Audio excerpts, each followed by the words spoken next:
M ಪ್ರವ್ರಜಂತಮನುಪೇತಮಪೇತಕೃತ್ಯಂ ದ್ವೈಪಾಯನೋ ವಿರಹಕಾತರ ಆಜುಹಾವ ಪುತ್ರಾಯಿತಿ ತನ್ಮಯತಯಾ ತರವೋಪಿ ನೇದುಃ ತಂ ಸರ್ವಭೂತಹೃದಯಂ ನಿಮಾನತೋಸ್ಮಿ ಯಸ್ಯಾನುಭಾವಮಖಿಲಶ್ರುತಿಸಾರಮೇಕಂ ಅಧ್ಯಾತ್ಮದೀಪಮತಿತಿತೀರ್ಷತಾಂ ತಮೋಂಧಂ ಸಂಸಾರಿಣಾಂ ಕರುಣಯಾಃ ಪುರಾಣಗುಹ್ಯಂ ತಂ ವ್ಯಾಸಸೂನುಮುಪಯಾಮಿ ಗುರುಂ ಮುನೀನಾಂ ನಾರಾಯಣಂ ನಮಸ್ಕೃತ್ಯ ನರಂ ಚೈವ ನರೋತ್ತಮಂ ದೇವೀಂ ಸರಸ್ವತೀಂ ವ್ಯಾಸಂ ತತೋ ಗ್ರಂಥಮುದೀರಯೇ ಮಾತರ್ಮೇ ಮಾತರಿಷ್ವನ್ನ ಪಿತರತುಲಗುರೋ ಭ್ರಾತರಿಷ್ಟಾಪ್ತಬಂಧೋ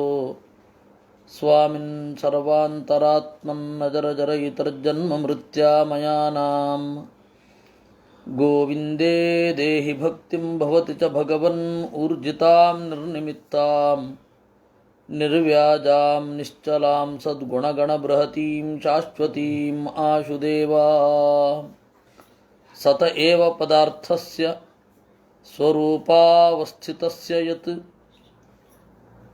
ಕೈವಲ್ಯಂ ಪರಮಮಹಾನ್ ಅವಿಶೇಷೋ ನಿರಂತರಃ.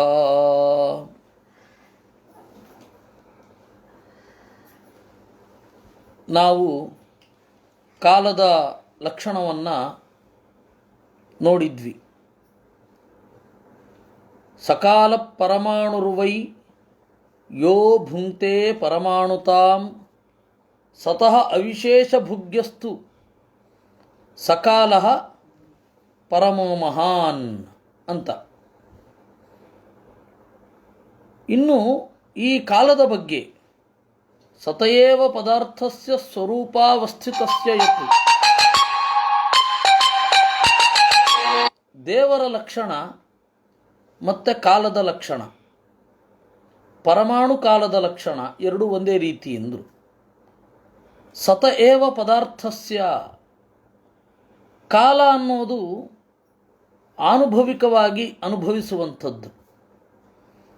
ನಮ್ಮ ಅನುಭವ ಏನಿದೆ, ಆತ್ಮಾನುಭವ, ಅಸ್ಮಿ ಅನ್ನುವ ಅನುಭವವನ್ನೇ ಕಾಲ ಅಂತ ಕರೆಯೋದು. ಇದು ಎಷ್ಟು ಸ್ಫುಟ ಅಂತಂದರೆ, ಈ ಕಾಲ ಅನ್ನೋದು ಯಾವ ಮಾಧ್ಯಮವೂ ಇಲ್ಲದೆ ಎಲ್ಲರ ಅರಿವಿಗೆ ಬರುತ್ತೆ.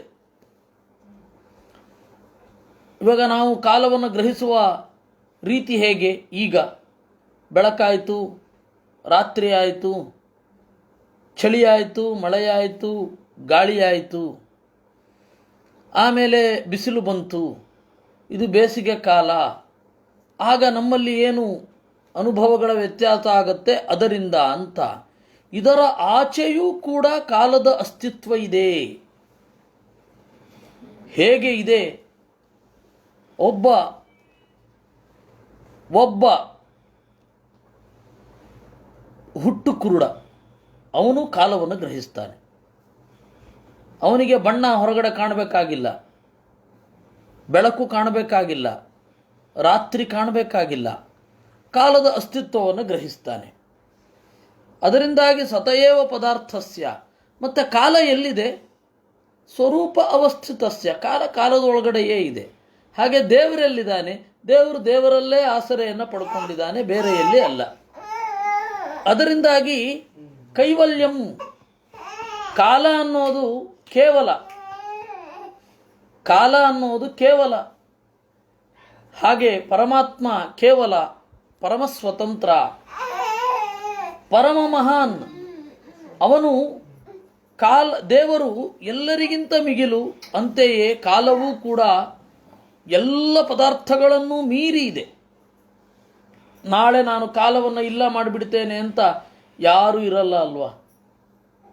ಯಾವ ಕಾಲದಲ್ಲಿ ಕಾಲವನ್ನು ನಾಶ ಮಾಡಿಬಿಡ್ತೀರಾ ಅಂತಲೇ ಕೇಳಬೇಕು, ಬೇರೆ ದಾರಿಯೇ ಇಲ್ಲ. ಇನ್ನು ಅವಿಶೇಷ, ದೇವರ ಒಳಗಡೆ ಭೇದ ಇಲ್ಲ. ಅಂದರೆ ದೇವರಿಗೂ ದೇವರ ಗುಣಕ್ಕೂ, ದೇವರಿಗೂ ದೇವರ ರೂಪಕ್ಕೂ, ದೇವರಿಗೂ ದೇವರ ಕ್ರಿಯೆಗೂ ಭೇದ ಇಲ್ಲ. ಅದೇ ರೀತಿ ಪರಮಾಣು ಕ್ಷಣಕ್ಕೂ ಬ್ರಹ್ಮಕಲ್ಪಕ್ಕೂ ಭೇದವೇ ಇಲ್ಲ. ಅಂದರೆ ಅದನ್ನು ಗುರುತಿಸುವ ಕ್ರಿಯೆಯಿಂದ ನಾವು ಗುರುತಿಸೋದು ಬೇರೆ, ಅದು ಒಂದೇ. ಇದು ಆಚಾರ್ಯರು ಈ ಭಾಷ್ಯಕ್ಕೆ ಹಿನ್ನೆಲೆಯಲ್ಲಿ ಆಚಾರ್ಯರು ನಿರೂಪಣೆ ಮಾಡಿದ್ದು. ಸಕಾಲ ಪರಮಾಣುರುವೈ ಯೋ ಭುಂಕ್ತೆ ಪರಮಾಣುತಾಂ ಅನ್ನುವಲ್ಲಿ ಆಚಾರ್ಯರು ಹೇಳಿದ್ದು ಅದನ್ನು ಸ್ವರೂಪಾವಸ್ಥಿತಸ್ಯ ಕೈವಲ್ಯಂ ಅವಿಶೇಷಃ ನಿರಂತರಃ ಇತ್ಯೇತಾನಿ ವಿಶೇಷಣಾನಿ ಕಾಲಸ್ಯಾಪಿ ಅತ್ರ ಉಕ್ತಾನಿ. ಈ 4 ವಿಶೇಷಣಗಳು ಸ್ವರೂಪಾವಸ್ಥಿತ, ಕೈವಲ್ಯ, ಅವಿಶೇಷ, ನಿರಂತರ, ಈ 4 ವಿಶೇಷಣಗಳು ದೇವರಿಗೆ ಹೇಗೆ ಅನ್ವಯ ಆಗುತ್ತವೋ ಹಾಗೆ ಕಾಲಕ್ಕೂ ಅನ್ವಯ ಆಗುತ್ತೆ. ಕೆಲವರು ಕಾಲದ ಅನಂತ್ಯವನ್ನು ಒಪ್ಪೋದಿಲ್ಲ. ವಿಜ್ಞಾನಿಗಳಲ್ಲಿಯೇ ಕಾಲಾನಂತ್ಯವನ್ನು ಕೆಲವರು ಒಪ್ಪಲ್ಲ. ಹಾಗೆ ವೇದಾಂತಿಗಳಲ್ಲಿಯೂ ಮುಕ್ತಿಯನ್ನು ಹೊಂದಿದ ಮೇಲೆ ಕಾಲ ಇರೋಲ್ಲ ಅಂತಾರೆ. ಅದಕ್ಕೆ ತ್ರಿವಿಕ್ರಮ ಪಂಡಿತರು ಕೇಳಿದ್ರು, ಹೌದಾ, ಯಾವ ಕಾಲದಲ್ಲಿ ಕಾಲ ಇರಲ್ಲ? ಅಂದರೆ ಕಾಲ ಇಲ್ಲದ ಕಾಲವೇ ಇಲ್ಲ, ಅದು ಹೇಳಲಿಕ್ಕೆ ಆಗಲ್ಲ. ಅದರಿಂದಾಗಿ ದೇವರಿಗೆ ಅನ್ವಯಿಸುವಷ್ಟೇ ವಿಶೇಷಣಗಳು ಈ ಕಾಲಕ್ಕೂ ಅನ್ವಯಿಸುತ್ತೆ ಎಂದರು. ದೇಶತ ಕಾಲತಶ್ಚೈವ ವಸ್ತುತಸ್ತು ತ್ರಿಧಾ ಹರೇಹೇ ಯಥಾನಂತ್ಯಂ ನಚಾನ್ಯಸ್ಯ ಪ್ರಕೃತೇರ್ದೇಶಕಾಲತಃ. ದೇಶತಃ, ಕಾಲತಃ, ವಸ್ತುತಃ ದೇವರಿಗೆ 3 ತರಹ ವ್ಯಾಪ್ತಿ ಇದೆ. ದೇಶವ್ಯಾಪ್ತಿ ಅಂದ್ರೇನು, ಎಲ್ಲ ಕಡೆ ಇದ್ದಾನೆ. ಕಾಲವ್ಯಾಪ್ತಿ ಅಂದ್ರೇನು, ನಿತ್ಯ. ವಸ್ತುತಃ ವ್ಯಾಪ್ತಿ ಅಂದ್ರೇನು, ಸರ್ವತ್ರ ವ್ಯಾಪ್ತ. ಇಲ್ಲಿ ಆನಂತ್ಯ ಇದೆ, ಪ್ರಕೃತಿಗೂ ಆನಂತ್ಯ ಇದೆ. ಆದರೆ ಅಸ್ವಾತಂತ್ರ್ಯ ಅನ್ನೋದು ಒಂದು ಸೇರಿಕೊಂಡಿದೆ. ಪ್ರಕೃತಿ ಅಂದರೆ ಲಕ್ಷ್ಮೀದೇವಿ. ಜಡ ಪ್ರಕೃತಿಗೆ ಅಸ್ತಿತ್ವದ ಆನಂತ್ಯ ಇದೆ. ಅಂದರೆ ಒಂದು ಕಡ್ಡಿಯನ್ನು ನೀವು ಸುಟ್ಟರೆ ಬೂದಿ ಆಗತ್ತೆ, ಪೂರ್ತಿ ನಾಶ ಮಾಡಲಿಕ್ಕಾಗೋಲ್ಲ. ಬೂದಿಯನ್ನು ನೀರಿನಲ್ಲಿ ಕದಡಿದರೆ ನೀರಿನ ಪರಮಾಣುಗಳೊಂದಿಗೆ ಸೇರಿಕೊಳ್ಳುತ್ತೆ, ನೀವು ಪೂರ್ತಿ ನಾಶ ಮಾಡಲಿಕ್ಕಾಗೋಲ್ಲ. ಆದರೆ ಶಾಶ್ವತತ್ವ ಒಂದೇ ರೀತಿಯಾಗಿರೋದು ಅಂತಿಲ್ಲ ಅಷ್ಟೆ ಜಡ ಪ್ರಕೃತಿಗೆ. ತಥಾ ಶಬ್ದಶ್ಚ ಕಾಲಶ್ಚ ದೇಶಾನಂತ್ಯಂಚ ಕಾಲತಃ. ಹಾಗೆ ಶಬ್ದಕ್ಕೆ ವ್ಯಾಪ್ತಿ ಇದೆ, ಗುಣತಃ ಇಲ್ಲ, ವಸ್ತುತಃ ಇಲ್ಲ, ದೇಶತಃ ಸ್ವಲ್ಪ ವ್ಯಾಪ್ತಿ ಇದೆ, ಮತ್ತು ಕಾಲತಃ ವ್ಯಾಪ್ತಿ ಇದೆ. ವೇದ ಅನ್ನೋದು ಎಲ್ಲ ಕಾಲಗಳಲ್ಲಿಯೂ ಇರುತ್ತೆ. ಅಲ್ಲ, ಮತ್ತು ವೇದ ಯಾರು ಓದದೆ ಹೋದರೆ ವೇದ ಕಣ್ಮರೆಯಾಗೋಗುತ್ತೆ. ಅದು ನಿಮ್ಮ ಉದ್ಧಾರಕ್ಕೆ ನೀವು ಯೋಚನೆ ಮಾಡಿ. ವೇದದ ಉದ್ಧಾರ ಅದು ನೋಡ್ಕೊಳತ್ತದ. ಅದರ ವೇದವನ್ನು ಓದಿ ನಾವು ಉದ್ಧಾರ ಆಗಬೇಕೇ ವಿನಃ ನಾವು ಓದಿ ವೇದ ಉದ್ಧಾರ ಆಗೋದು ಅಂತಿಲ್ಲ. ಅದರಿಂದಾಗಿ ಶಬ್ದ ಅನ್ನೋದು ನಿತ್ಯ, ಎಲ್ಲ ಕಾಲದಲ್ಲಿಯೂ ಇರುತ್ತೆ, ಎಲ್ಲ ದೇಶದಲ್ಲಿ ಡೌಟ್. ಯಾಕೆಂದರೆ ಈ ಭೂತಾಕಾಶ ಇದೆಯಲ್ಲ, ಅದರೊಳಗಡೆ ಶಬ್ದ ಅನ್ನೋದರ ಸಂಚಾರ ಇದೆ, ಅದರ ಆಚೆಗೆ ಶಬ್ದ ಅನ್ನೋದರ ಸಂಚಾರ ಇಲ್ಲ.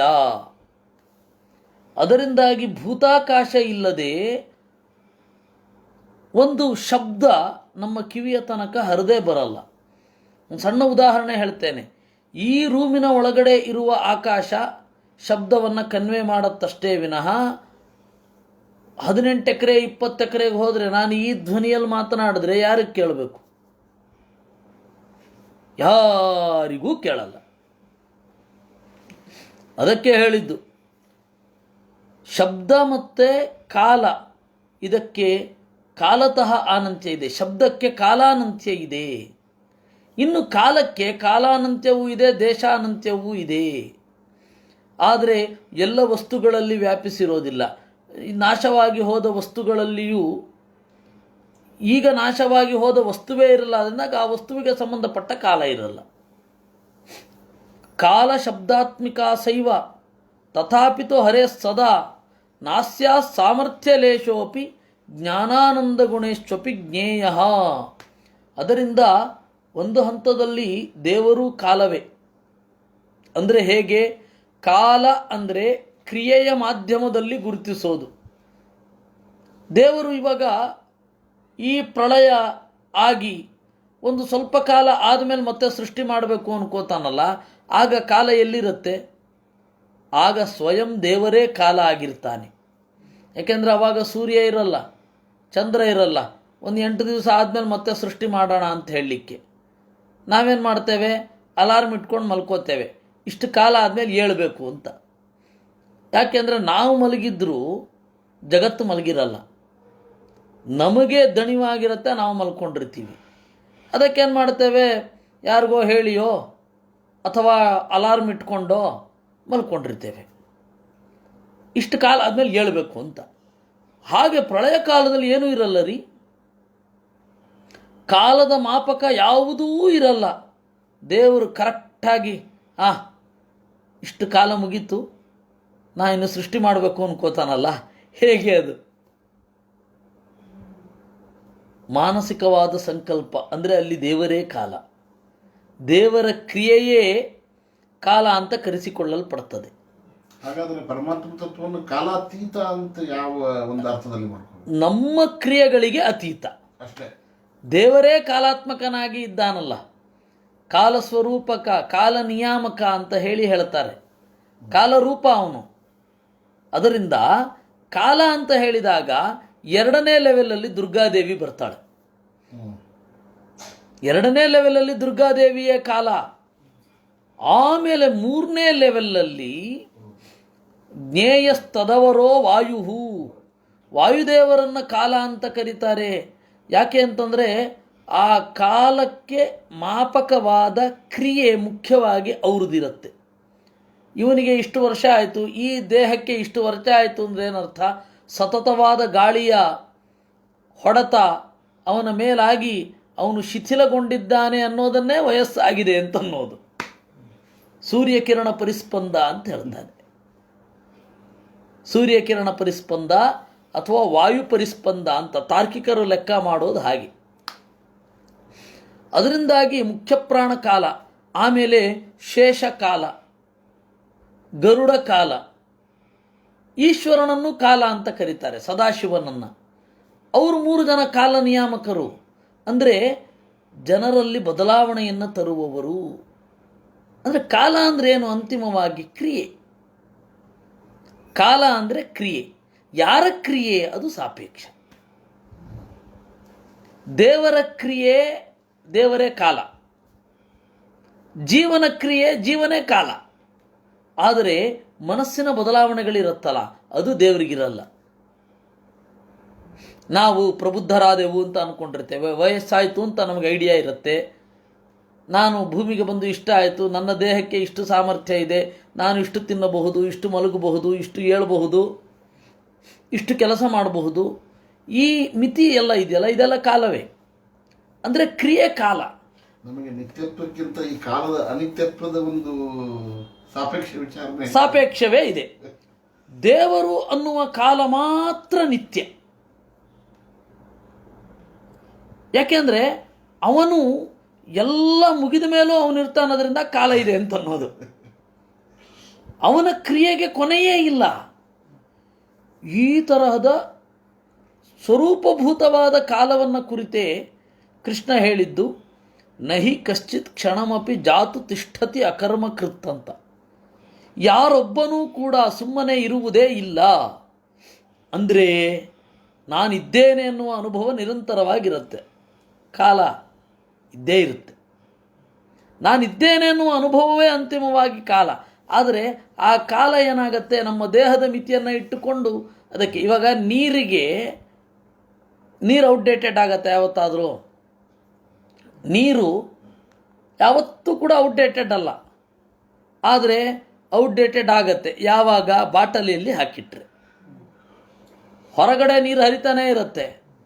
ಕಾವೇರಿ ನೀರೇ ಅಲ್ಲಿ ಮ್ಯಾನುಫ್ಯಾಕ್ಚರಿಂಗ್ ಡೇಟ್ ನೋಡು ಮಾರಾಯ, ಇಲ್ಲಿ ತನಕ ಬಳಸಬೇಡ. ಹಾಲಿಗಿರುತ್ತೆ, ನೀರಿಗಿರತ್ತಾ?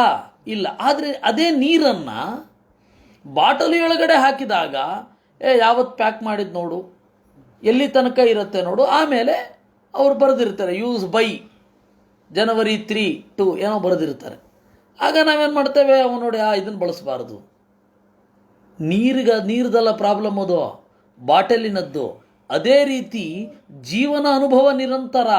ಆ ಜೀವ ದೇಹದ ಮಾಧ್ಯಮದಲ್ಲಿ ಇದ್ದಾಗ ಇಷ್ಟು ಕಾಲ ಇದ್ದಾನೆ ಅಂತ. ದೇವರು ಕಾಲಾತೀತ ಅಂದರೆ ಹೇಗೆ? ದುರ್ಗೆಗೆ ಅತೀತ ಅಂತ. ದೇವರು ಕಾಲಾತೀತ ಅಂದರೆ ಏನು? ವಾಯುವಿಗೆ ಅತೀತ ಅಂತ.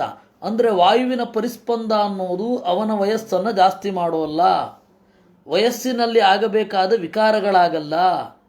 ಶೇಷ, ಗರುಡ, ರುದ್ರರು ಅವನಲ್ಲಿ ವಿಕಾರಗಳನ್ನು ಹೊಂದಿಸುವುದಿಲ್ಲ ಅಂತ ಅರ್ಥ ಅಷ್ಟೇ ಕಾಲಾತೀತ ಅಂದರೆ.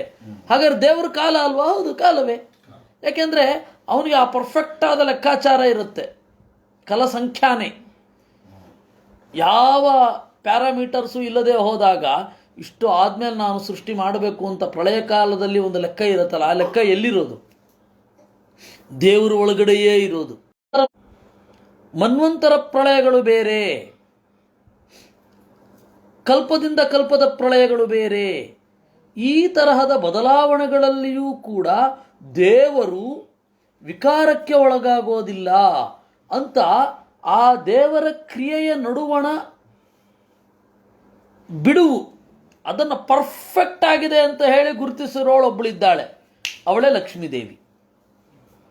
ಅದಕ್ಕೆ ಅವಳು ಪ್ರಜ್ಞಾಪೂರ್ಣಳು ಅಂತನ್ನೋದು. ಇದು ಬಹಳ ಗಹನವಾದ ತತ್ವ ಆಯಿತು. ಅದಕ್ಕೆ ಅವರಾಸ್ತತ ಇಂದ್ರಾದ್ಯಾ ಗುಣೈಸ್ಸರ್ವೈ ನ ಸಂಶಯ. ಇಂದ್ರ ಮೊದಲಾದ ದೇವತೆಗಳು ಕೂಡ ಕಾಲನಿಯಾಮಕರೇ. ನಾವು ಕೂಡ ಕಾಲವನ್ನು ಗುರುತಿಸುವವರೇ. ನಾವೇ ಕಾಲ, ಆದರೆ ನಾವು ಬೇರೆಯವರ ಮಿತಿಯನ್ನು ನಾವು ಮೀರಲಿಕ್ಕಾಗಲ್ಲ. ಬೇರೆಯವರು ಏನೊಂದು ಬಾಂಡಿಂಗ್ ಇರುತ್ತೆ, ಬೇರೆಯವರ ಕಟ್ಟುಪಾಡು, ಅದನ್ನು ನಾವು ಮೀರಲಿಕ್ಕೆ ಆಗಲ್ಲ. ಅದರಿಂದಾಗಿ ನಾವು ಆ ಕಾಲಾತೀತರಲ್ಲ. ನಮಗಿಂತ ಹಿರಿಯರಾದವರ ಕಟ್ಟುಪಾಡಿಗೆ ನಾವು ಒಳಗಡೆ ಬಿದ್ದಿರ್ತೇವೆ. ನಾಳೆ ಬಾ ಅಂತಂದಾಗ ಬರಬೇಕು. ಹಾಗೆ ಮನಸ್ಸಿನ ಒಳಗಡೆ ಪ್ರಚೋದನೆ ಆಗುತ್ತೆ, ದೇಹದ ಆಯುಷ್ಯ ಅನ್ನೋದು ಹೋಗ್ತಾ ಇರುತ್ತೆ, ದೇಹದ ಸಾಮರ್ಥ್ಯ ಕುಗ್ಗತ್ತೆ. ಇವುಗಳೆಲ್ಲ ಕಾಲದ ಬಾಂಡಿಂಗ್. ದೇವ್ರಿಗದಿಲ್ಲ. ಆದರೆ ಇಡೀ ಪ್ರಪಂಚಕ್ಕೆ ಕಾಲ ಯಾರು? ದೇವರು. ಇದು ಕಾಲದ ಗಹನ ತತ್ವ. ಅದನ್ನು ಅಣ್ವಾದಿ ಕಾಲ ಸಂಸ್ಥಾನ ಭೋಕ್ತೃತ್ವಾತ್ ಪರಮೇಶ್ವರ ಅಣ್ವಾದಿ ವಾಚ್ಯೋಸೌ ಕಾಲಶ್ಚೇತ್ಯಭಿಧೀಯತೆ. ದೇವರು ಪರಮಾಣು, ಹೌದು. ಅಷ್ಟು ಸೂಕ್ಷ್ಮವಾದ ಕಾಲದ ಅನುಭವ ಅವನಿಗಿರುತ್ತೆ. ನಾನು ಈ ಕಾಲದಲ್ಲಿ ಇದ್ದೇನೆ ಅನ್ನುವ ತನ್ನ ಭೋಗ, ಸ್ವಭೋಗ ಅಂತ ಕರೀತಾರೆ. ಜೀವರು ಸುಖ ಪಡೋದು ಅಂದ್ರೇನು? ಅರಿವಿನ ಅರಿವೇ ಸುಖ. ನಾನು ಈ ಅರಿವನ್ನು ಹೊಂದಿದ್ದೇನೆ ಎನ್ನುವ ಅರಿವನ್ನೇ ಸುಖ ಅಂತ ಕರೆಯೋದು, ಅದಲ್ಲದೆ ಬೇರೆ ಯಾವುದು ತೋರಿಸಿ. ಯಥಾ ಕಶ್ಚಿತ್ ಒಂದು ಒಳ್ಳೆ ಕಟ್ಟಿಗೆಯನ್ನು ಎತ್ಕೊಂಡು ಹೋಗಿ ಮೆದುವಾದ ಮಂಚದಲ್ಲಿ ಇಟ್ಟರೆ ಅದಕ್ಕೆ ಸುಖ ಇಲ್ಲ. ನಾವು ಆ ಮೆದುವಾದ ಮಂಚದಲ್ಲಿ ಕೂತ್ರೆ ಸುಖ. ಬೇರೆ ಕೆಲವರಿಗೆ ಇಲ್ಲದ ಸುಖ ನನಗಿದೆ, ಕೆಲವರಿಗೆ ಈಗಾಗಲೇ ಇರೋ ಸುಖ ನನಗಿದೆ. ನನಗೆ ಈ ತರಹದ ಸುಖ ಇದೆ ಅಂತನ್ನುವ ಜ್ಞಾನ, ಇದೇ ಸುಖ. ಸುಖಕ್ಕೆ ಇದಕ್ಕಿಂತ ಅತಿರಿಕ್ತವಾದ ಒಂದು ನಿರ್ವಚನವೇ ಇಲ್ಲ. ಆದ್ದರಿಂದ ಸುಖ ಅಂತ ಹೇಳಿದರೆ ಅರಿವಿನ ಅರಿವು. ಅದಕ್ಕೆ ಆಚಾರ್ಯರು ಹೇಳಿದ್ದು ಜ್ಞಾನೇನೈವ ಪರಂ ಪದಂ ಅಂತ. ಜ್ಞಾನದಿಂದಲೇ ಸುಖ, ಬೇರೆದರಿಂದ ಅಲ್ಲ. ಅದರಲ್ಲಿಯೂ ಭೌತಿಕ ಸುಖ ಅಂತಂದಾಗ ನನ್ನ ಪ್ರತಿಸ್ಪರ್ಧಿಗಳು, ನನಗೆ ಈ ಸುಖ ಏನೋ ಇದೆ, ಆದರೆ ಪ್ರತಿಸ್ಪರ್ಧಿಗಳಿಗೆ ಇಲ್ಲದೆ ಹೋಗಿದ್ದಿದ್ರೆ ಚೆನ್ನಾಗಿರ್ತಿತ್ತು ಅಂತ ಈ ತರಹದ ದೋಷಗಳು, ಕಟ್ಟುಪಾಡುಗಳೆಲ್ಲ ಅಲ್ಲಿ ಬರುತ್ತೆ. ನಮಗೆ ಕೇವಲ ಒಳ್ಳೆ ಇದರಲ್ಲಿ ಹೋಗ್ತಾ ಇದ್ರೆ ಸುಖ ಇರೋದಲ್ಲ, ಒಳ್ಳೆ ಗಾಡಿಯಲ್ಲಿ ಹೋಗ್ತಾ ಇದ್ರೆ ಸುಖ ಅಲ್ಲ. ನನ್ನ ಪ್ರತಿಸ್ಪರ್ಧಿಗಳು ಗಾಡಿಯಲ್ಲಿ ಹೋಗಬಾರ್ದು, ಅದೇ ನನಗೆ ಸುಖ. ಅದು ಹೋಗಬಾರ್ದು, ನಾನು ಹೋಗ್ತಾ ಇರಬೇಕು. ಈ ದೋಷಗಳೆಲ್ಲ ಬರ್ತಾ ಹೋಗುತ್ತೆ. ಅದೇನಾಗುತ್ತೆ, ಆ ಸುಖ ಕಡಿಮೆ ಆಗ್ತಾ ಹೋಗ್ಬಿಡುತ್ತೆ. ಯಾಕೆಂದರೆ ಆ ಸುಖದಲ್ಲಿ ಆ ದೋಷ, ಮಾತ್ಸರ್ಯ ಮೊದಲಾದವುಗಳು ಬಂದಾಗ ಕಡಿಮೆ ಆಗುತ್ತೆ. ಸೊ ಹೀಗಾಗಿ ಅರಿವಿನ ಅರಿವು ಸುಖ, ಅಂತಿಮವಾಗಿ ಅರಿವೇ ಸುಖ. ಈ ತರಹದ ನೋಡಿ, ಆನಂದ ಅಂತ ಹೇಳಿ ಆನಂದ ತೀರ್ಥರು ಈ ತರಹದ ಆನಂದ ಸ್ವರೂಪವನ್ನಲ್ವಾ ನಮಗೆ ಕೊಡೋದು. ಹೀಗಾಗಿ ಸಂಸ್ಥಾನ ಭುಕ್ ಅಂತಂದ್ರು. ಅಣ್ವಾದಿಕಾಲ ಸಂಸ್ಥಾನ ಭೋಕ್ತೃತ್ವಾತ್ ಪರಮೇಶ್ವರ ಅಣ್ವಾದಿ ನಾಮ ವಾಚ್ಯೋಸೌ. ಅದರಿಂದಾಗಿ ದೇವರು ಪರಮಾಣು ಅಂತಂದರೆ ಪರಮಾಣು ಕಾಲವು ದೇವರೇ. ಯಾಕೆಂದರೆ ದೇವರೇ ಕಾಲ, ಆದ್ದರಿಂದ ದೇವರೇ ಜಣುಕ ಕಾಲ. ಯಾಕೆಂದರೆ ಅವನಿಗೆ ಅದರಲ್ಲಿ ಅರಿವಿದೆ. ಓ, ಈಗ ಈ ಬದಲಾವಣೆ ನನ್ನಿಂದ ಜನರಿಗುಂಟಾಗ್ತಾ ಇದೆ, ಪರಮಾಣು ಕಾಲದ ಅನುಭವ ನನಗಿದೆ, ನನ್ನಿಂದ ಜನರ ದೇಹದ ಪರಿಸ್ಥಿತಿ, ದೇಹದ ವಿಕಾರ ಮೊದಲಾದವುಗಳು ಕಾರಣ ಆಗ್ತಾ ಇದೆ ಅಂತ ಪೂರ್ಣ ಅರಿವಿರುತ್ತೆ. ನಮಗೆ ನಮ್ಮ ಬದಲಾವಣೆಯ ಪೂರ್ಣವಾದ ಅರಿವಿಲ್ಲ. ಹೀಗಾಗಿ ನಾವು ಕಾಲ ಅಲ್ಲ, ಕಾಲಭೋಕ್ತೃಗಳು ಅಲ್ಲ. ದೇವರು ಕಾಲನೂ ಹೌದು, ಕಾಲಭೋಕ್ತೃವೂ ಹೌದು. ಅದರಿಂದಾಗಿ ಪರಮಾಣು ಕಾಲ ಅಂದರೂ ದೇವರು, ದ್ವಣುಕ ಅಂದರೂ ದೇವರು, ತ್ರಿಣುಕ ಅಂದರೂ ದೇವರು, ತ್ರಸರೇಣು ಅಂದರೂ ದೇವರು. ಈ ತರಹದ ಕಾಲದ ಎಲ್ಲ ವಿಭಾಗಗಳ ಹೆಸರು ದೇವರಿಗೂ ಇದೆ ಅಂದರು ಆಚಾರ್ಯರು. ಸತೋ ಬ್ರಹ್ಮಣ ಅವಿಶೇಷಂ ಸ್ವರೂಪಂ ಕಾಲ. ಇದು ದೇವರ ಕಾಲ, ದೇವರೇ ಆಗಿರುವ ದೇವರ ಕಾಲ. ಕಾಲ ಕಾಲಾಂತರ್ಯಾಮಿ ತದೇವ ಭುಂಕ್ತೆ. ಅವನು ಕಾಲವನ್ನು ಹೇಗೆ ಕಂಡುಕೊಳ್ತಾನೆ? ಯಾವ ಪ್ಯಾರಾಮೀಟರು ಇರಲ್ಲ. ಅದೇ ಹೇಳಿದ ಹಾಗೆ ಪ್ರಳಯದಿಂದ ಮತ್ತೆ ಸೃಷ್ಟಿಗೆ ಬರಬೇಕಾದ್ರೆ ಇಷ್ಟು ಕಾಲ ಅಂತ ಹೇಗೆ ಗೊತ್ತಾಗುತ್ತೆ? ಅದು ತನ್ನ ಅನುಭವವೇ ತಾನೆ, ಅದರಿಂದ ಕಂಡುಕೊಳ್ತಾನೆ. ನಮಗೆ ನಮ್ಮ ಅನುಭವ ನಮಗಿರಲ್ಲ. ನಾವು ಮೈಮರಿತೇವೆ, ರೋಷದಲ್ಲಿ ಮೈಮರಿತೇವೆ, ಆವೇಶದಲ್ಲಿ ಮೈಮರಿತೇವೆ, ಹುಮ್ಮಸ್ಸಿನಲ್ಲಿ ಮೈಮರಿತೇವೆ, ಉತ್ಸಾಹದಲ್ಲಿ ಮೈಮರಿತೇವೆ. ಆಗ ನಮ್ಮ ಸೂಕ್ಷ್ಮ ಅಸ್ತಿತ್ವ ನಮ್ಮ ಅರಿವಿಗೆ ಇರಲ್ಲ. ಹೆಂಗೆ ಕಾಲ ಆಗತ್ತೆ? ಇದನ್ನ ಅವರು ಹೇಳಿದ್ದು. ತದಪಿ ಬ್ರಹ್ಮರೂಪಂ ಪರಮ ಮಹಾನ್. ಇಷ್ಟಿದ್ದರೂ ಕೂಡ ಬ್ರಹ್ಮರೂಪ ಅಂತನ್ನೋದು ಪರಮ ಮಹಾನ್, ಅದು ಎಲ್ಲರಿಗಿಂತ ಮಿಗಿಲು. ತಸ್ಯಾಪಿ ತ್ರಿಧಾ ಪರಿಚ್ಛೇದಾಭಾವಾತ್. ಆ ಕಾಲಕ್ಕೆ ಮೂರು ತರಹದ ಮಿತಿ ಇಲ್ಲ. ವಸ್ತುವಿನ ಮಿತಿ ಇಲ್ಲ, ಕಾಲದ ಮಿತಿ ಇಲ್ಲ, ದೇಶದ ಮಿತಿ ಇಲ್ಲ. ಕಾಲಕ್ಕೂ ಅಷ್ಟೇ, ಕಾಲಕ್ಕೆ ಕಾಲದ ಮಿತಿ ಇಲ್ಲ, ಕಾಲಕ್ಕೆ ದೇಶದ ಮಿತಿ ಇಲ್ಲ. ಈ ದೇಶದಲ್ಲಿ ಕಾಲ ಇರಲ್ಲ ಅಂತ ಒಂದು ದೇಶ ಹೇಳಿ, ಒಂದು ವೇಳೆ ನೀವು ಹಾಗೆ ಹೇಳಿದ್ದಾದರೆ ಅಲ್ಲಿಗೆ ಹೋಗಿರ್ತೇನೆ. ಈ ದೇಶದಲ್ಲಿ ಕಾಲ ಇಲ್ಲ ಅಂತ ನೀವು ಹೇಳಿ ಅಲ್ಲಿಗೆ ಹೋಗಿರೋಣ. ಯಾಕೆಂದರೆ ಬದಲಾವಣೆಯೇ ಇರಲ್ಲ, ಇದೇ ದೇಹ ಇದ್ದು ಬಿಡುತ್ತೆ. ದೀರ್ಘಾಯುಷ್ಯದ ಗುಟ್ಟು ಅದು. ಕೆಲವೊಮ್ಮೆ ಪ್ರಕೃತಿ ಹಿಮಕರಡಿ, ಆ ಹಿಮಕರಡಿ ಏನು ಮಾಡುತ್ತೆ, ರಾತ್ರಿ ಇದು ಮಲ್ಕೊಂಡ್ಬಿಡುತ್ತೆ. 6 ತಿಂಗಳು ಹೈಬರ್ನೇಷನ್. ಅದನ್ನು ಕಂಪ್ಯೂಟರ್ನವರು ಬಳಸಿಕೊಂಡು, ಕಂಪ್ಯೂಟರ್ ಕೇಳುತ್ತೆ ಹೈಬರ್ನೇಷನ್ ಬೇಕಾ, ಹೈಬರ್ನೇಷನ್ ಮಾಡಬೇಕಾ ಅಂತ. ಅದು ಹೈಬರ್ನೇಷನ್ ಅಂತಂದರೆ ದೀರ್ಘ ನಿದ್ರೆ. ಆ ಹಿಮಕರಡಿ ಇರುತ್ತಲ್ಲ, ಅದಕ್ಕೆ 6 ತಿಂಗಳು ಆಹಾರ ಸಿಗಲ್ಲ.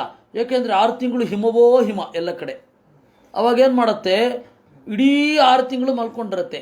ಎದ್ದಾಗ 4 ದಿನಗಳ ಪರಿಣಾಮ ಆಗಿರುತ್ತೆ. ಅದರಿಂದಾಗಿ ಆ ದೇಹದಲ್ಲಿ ಅಷ್ಟೇ ಪರಿಣಾಮ. ಈ ತರಹದ ಸ್ವರೂಪ ಅಂದರೆ ಕಾಲ ನಿಂತು ಹೋದರೆ ಈ 4 ದಿವಸ ಪ್ಲಸ್ 6 ತಿಂಗಳು ಅಂದರೆ 2 ವರ್ಷ ಕಳೆದ್ರೆ ಅದಕ್ಕೆ 1 ವರ್ಷ 8 ದಿನ ಆಗಿರುತ್ತೆ. 2 ವರ್ಷ ಕಳಿಬೇಕು ಹಿಮಕರಡಿಗೆ. ಆದರೆ ಯಾವತ್ತಾರು ಒಂದು ದಿವಸ ಬರುತ್ತಲ್ಲ, ಆ 4 ದಿವಸಗಳು 6 ತಿಂಗಳು 4 ದಿವಸ ಆಗಿ ಕನ್ವರ್ಟ್ ಆದರೆ ಯಾವತ್ತೋ ಒಂದು ದಿವಸ ಆಗಲೇಬೇಕಲ್ಲ. ದೇವರಿಗೆ ಹಾಗೂ ಇಲ್ಲ. ಅದರಿಂದಾಗಿ ಈ ದೇಶದಲ್ಲಿ ಕಾಲ ಇಲ್ಲ ಅಂತ ಹೇಳಲಿಕ್ಕೆ ಬರಲ್ಲ. ಅದಕ್ಕೆ ಅದು ಪರಮ ಮಹಾನ್. ತದಪಿ ಬ್ರಹ್ಮರೂಪ ತಸ್ಯಾಪಿ ತ್ರಿಧ ಸರ್ವಂ ಸರ್ವತ್ರ ಭೋಕ್ತಾಪಿ ವಿಶೇಷಾತ್ ಏಕಭೋಕ್ತೃವತ್ ಸ್ಥಿತೋ ಹರಿರಚಿಂತ್ಯಾತ್ಮ ನಿಜೈಶ್ವರ್ಯಾದಜೋ ವಿಭು ಇತಿ ಬ್ರಹ್ಮತರ್ಕೆ. ಕಾಲದ ಎಲ್ಲ ಭಾಗಗಳನ್ನು ಅನುಭವಿಸುವ, ಕಾಲದ ಎಲ್ಲ ಭಾಗಗಳಲ್ಲಿ ತುಂಬು ಅರಿವಿನಿಂದ ಇರುವವ ಒಬ್ಬನೇ, ಅವನೇ ದೇವರು. ಮತ್ತಿನ್ಯಾರಿಗೂ ಈ ತುಂಬು ಅರಿವು ಅಂತನ್ನೋದು ಇಲ್ಲ.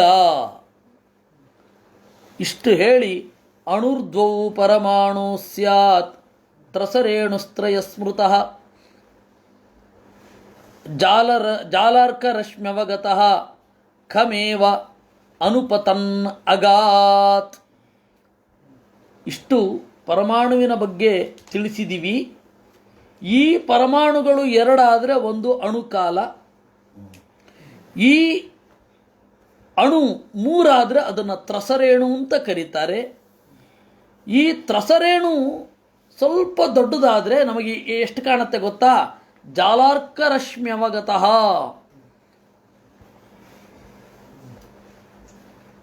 ಕಿಟಕಿಯ ಸಂದಿಯಿಂದ ತೂರಿ ಬರುವ ಸೂರ್ಯನ ಬೆಳಕಿನಲ್ಲಿ ಕಾಣುವ ಅತ್ಯಂತ ಸೂಕ್ಷ್ಮವಾದ ಕಣ ಇರುತ್ತಲ್ಲ, ಅದಾಗತ್ತೆ. ಯಾವಾಗ ಪರಮಾಣುಗಳು ಆ ಪರಮಾಣುಗಳು ಎರಡಾದರೆ ಅಣು, ಆ ಅಣು ಎರಡಾದರೆ ದ್ವ್ಯಣುಕ, ಆ ದ್ವ್ಯಣುಕ ಮೂರಾದರೆ ತ್ರಣುಕ, ಆ ತ್ರಣುಕ ನಾಲ್ಕಾದರೆ ಚತುರಣುಕ, ಆ ಚತುರಣುಕ ಇನ್ನೂ ಒಂದು ಸ್ವಲ್ಪ ದೊಡ್ಡದಾದರೆ ಸೂರ್ಯನ ಬೆಳಕಿನ ಕೋಲಿನಲ್ಲಿ ಕಾಣುವ ಅತ್ಯಂತ ಸಣ್ಣ ಕಣ. ಅದನ್ನು ನೀವು ಇಷ್ಟು ವಿಭಾಗ ಮಾಡಬೇಕು. ಮಾಡೋದಾದರೆ ಆ ರೀತಿ ನಾನು ಅನ್ನುವ ಅನುಭವ ಎಷ್ಟು ಸೂಕ್ಷ್ಮಕ್ಕೆ ಹೋಗುತ್ತೋ ಅದು ಪರಮಾಣು ಕಾಲ. ಈಗ ಎಲ್ಲ ಇರೋದು ಈ ಕಾಲದಲ್ಲಿ. ಅದರಿಂದ ಖಮೇವ ಅನುಪತನ್ ಅಗಾತ್, ಇಲ್ಲಿ ಖಮೇವ ಅನುಪತನ್ ಅಗಾತ್ ಅಂತಿದೆ. ನಾವು ನಗಾತ್ ಅಂತ ಎಲ್ಲರೂ ಓದ್ಕೊಳ್ತೇವೆ. ಅದಕ್ಕೆ ಆಚಾರ್ಯರು ಗೊತ್ತಾಯಿತು ಇವರು ಇಲ್ಲೇ ದಾರಿ ತಪ್ತಾರೆ ಅಂತ. ಅಗಾತ್, ಅಗಾತ್ ಅಂದರೆ ಬಂತು. ಬೆಳಕಿನ ಕೋಲಿನಲ್ಲಿ ನಮಗೆ ಆಕಾಶದಲ್ಲಿ ಓಡಾಡುತ್ತಿರುವಂತೆ ಕಾಣ್ತಾ ಇರುವ ಈ ಚಿಕ್ಕ ಕಣ ಇದೆಯಲ್ಲ, ಅದು ಒಂದು ತ್ರಸರೇಣು ಅಂತ ಇಟ್ಕೊಳ್ಳಬಹುದು. ಈ ರೀತಿ ಬೆಳ್ಕೊಂಡು ಹೋಗುತ್ತೆ ಕಾಲ ಅಂತ ಅನ್ನೋದು. ಅದನ್ನು ನಿರೂಪಣೆ ಮಾಡಿದ್ರು. ತ್ರಸರೇಣು ತ್ರಿಕಂಭುಂಕ್ತೆ ಸಕಾಲ ಸತೃಟಿ ಸ್ಮೃತಾಂ. ತ್ರಸರೇಣು ತ್ರಿಕಂಭುಂಕ್ತೆ, ಈ ತರಹದ ತ್ರಸರೇಣು ಮೂರು ಪಟ್ಟು ಆದರೆ ಅದೇನಾಗತ್ತೆ? ತ್ರುಟಿ ಅಂತ ಕರೀತಾರೆ. ತ್ರುಟಿ ಅಂತಂದರೆ 1 ಸೆಕೆಂಡಿನ ಸೂಕ್ಷ್ಮ ಭಾಗ. 1 ಸೆಕೆಂಡಿಗೆ 20 ಲವ ಹೇಳ್ತಾರಲ್ಲ, ಆ ತರಹದ ಭಾಗ. ತತ್ರಿಭಾಗಸ್ತು ವೇದಸ್ಯಾತ್, ಆ ತ್ರುಟಿ ಪೂರ್ತಿ ಮುಂದುವರೆದ್ರೆ ಒಂದು ವೇದ ಅಂತ. ತೈಸ್ತ್ರಿಭಿಸ್ತು ಲವಸ್ಮೃತಃ, ಆ ವೇದ ಮೂರಾದರೆ, ವೇದ ಅಂತನ್ನೋದಕ್ಕೆ ಅದಕ್ಕೆ ಬೇರೆ ಬೇರೆ ತರಹದ ಗಣಿತದ ಮಾಪನಗಳನ್ನು ಕೊಟ್ಟಿದ್ದಾರೆ. ಹೇಗೆ ಅಂತಂದರೆ, ಒಂದು ಚೂಪಾದ ಕಡ್ಡಿ, 5 6 ಎಲೆ, ಸೂಕ್ಷ್ಮವಾದ ಎಲೆ, ಅದನ್ನು ಸೀಳಿದಾಗ ಎಷ್ಟು ಕಾಲ ಆಗತ್ತಲ್ಲ, ಅದನ್ನು ಒಂದು ವೇದ ಅಂತ ಕರೀತಾರೆ ಅಂತ. ಆ ವೇದ ಅನ್ನೋದು ಮೂರಾದರೆ ಲವ. 3 ಲವ ಅಂದರೆ ಒಂದು ಕಣ್ರೆಪ್ಪೆ ಮಿಟುಕಿಸೋದು. 1 ನಿಮಿಷ ಅಂದರೆ ಎಷ್ಟು?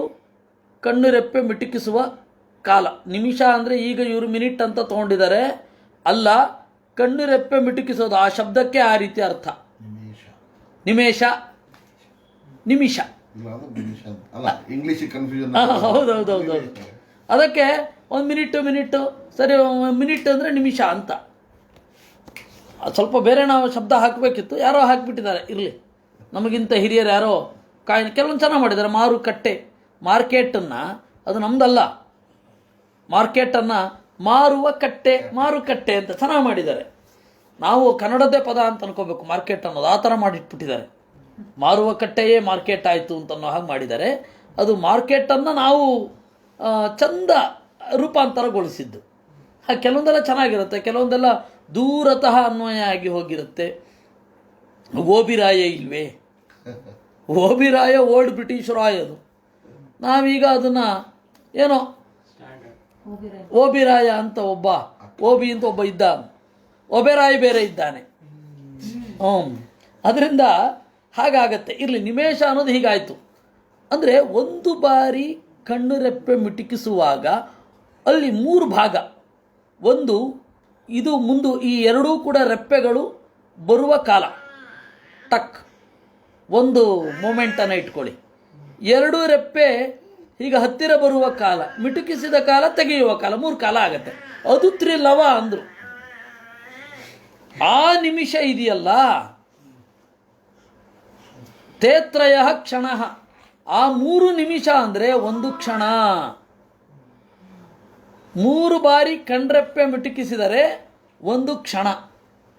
ಕ್ಷಣಾನ್ ಪಂಚ ವಿದುಕ್ಕಾಷ್ಠಾಂ, ಆ 5 ಕ್ಷಣಗಳನ್ನು 1 ಕಾಷ್ಠ ಅಂತ ಕರೀತಾರೆ.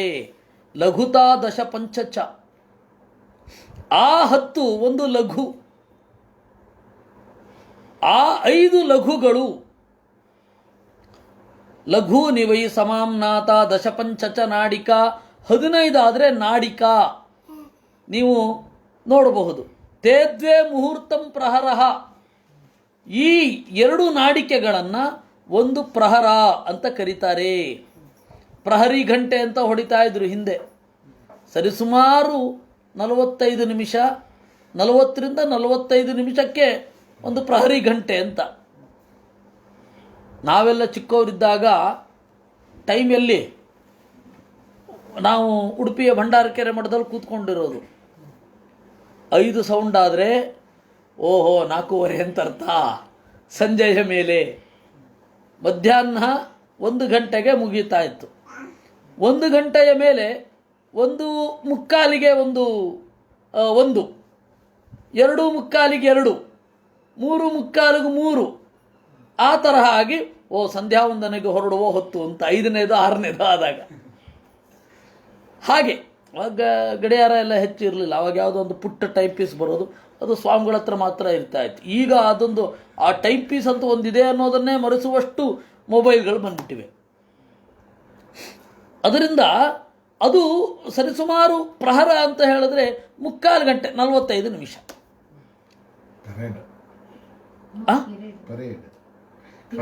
ಕನ್ನಡ ಸ್ಕೂಲಲ್ಲಿ ಪಿರಿಯಡ್ ಅದೇ ಹೊಡಿತಾ ಇದ್ರು. ಆ ರೈಲ್ವೆ ಕಂಬಿಯದ್ದು ಹೀಗೆ ಇಟ್ಟು ಅದರಿಂದ ಒಂದು ಹೊಡಿತಾ ಇದ್ರು. ಆಮೇಲೆ ಷಡ್ಯಾಮಃ ಸಪ್ತವಾನ್ ಋಣಾಂ, ಅದು ಆ ಪ್ರಹರ 6 ಆದರೆ 1 ಯಾಮ ಅಂತ, ಅಥವಾ 7 ಆಗಬಹುದು, 1 ಯಾಮ ಅಂತ. ಹಾಗೆ 1 ಯಾಮ ಅಂತಂದರೆ 4 ಗಂಟೆ ಆಗತ್ತೆ. 4 ಗಂಟೆಯೋ ಅಥವಾ ಕೆಲವೊಮ್ಮೆ ಜಾಸ್ತಿ ಆಯಿತು, ನೆರಳು ಮತ್ತು ಬೆಳಕಿನ ಆಟವನ್ನು ನೋಡಿಕೊಂಡು ನೀವು ಹೊಡೆದರೆ ಕೆಲವೊಮ್ಮೆ 7 ಆಗತ್ತೆ. 1 ಪ್ರಹರ, 1 ಯಾಮ ಆಗತ್ತೆ. ಆ ಯಾಮ ಆದಾಗ ಏನಾಗುತ್ತೆ, 4:15 ಗಂಟೆ, 3:30ಯಿಂದ 4:15 ಗಂಟೆ ತನಕ ಅದು ಇಳಿಯುತ್ತೆ. ದ್ವಾದಶಾರ್ಧ ಫಲೋನ್ಮಾನಂ ಚತುರ್ಭಿಶ್ಚತುರಂಗುಲೈಃ ಸ್ವರ್ಣಮಾಶೈಃ ಕೃತಚ್ಛಿದ್ರಂ ಯಾವತ್